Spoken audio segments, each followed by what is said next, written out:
Hello mga guys! Andito na naman tayo. Samahan niyo ako sa isa kong vlogging today. Ang paghuhugas guys. Ayan guys. Maghuhugas na tayo dahil tanghali na guys. Kaninang umaga pa yan kasi umalis muna ako galing interview guys.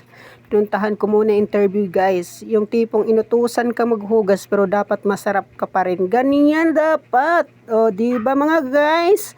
Pak, tamang ano lang dyan, hugas-hugas ha.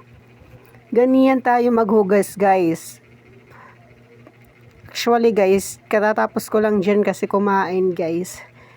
Hindi ako nagpalit ng damit kasi sobrang init dito mga guys. Super, di ko maintindihan yung panahon bakit super init dito guys.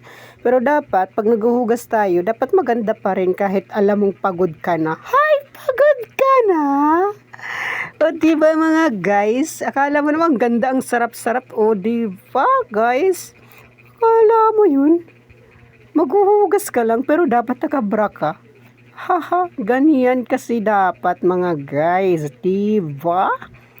Akala mong siksi-siksing, taba-taba naman guys, pero it's okay. Importante, may lalaki. Talaga ba guys? Nasingit ko pa dawan sa mga lalaki na yan guys. Mga lalaki naman, manluloko lang naman eh. Ay, talaga bakit ako nagpapaloko sa mga ganyang-ganyang lalaki na yan? Chariza! Emila guys. So guys, ayan na, matatapos na ako dyan.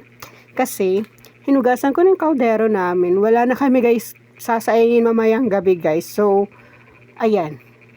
Liligpit ko na lang. Hi! Diba? Winalisan. Hinugasan ko na lang yung lababo namin, sabay toothbrush na lang dyan guys. Yan. Oh. Syempre, katapos pa lang natin kain, diba? Kaya magtututbrush tayo guys para maging fresh naman ang ating mga bunganga, diba mga guys? At ayan, matatapos na nga dyan. Thank you guys. Babos!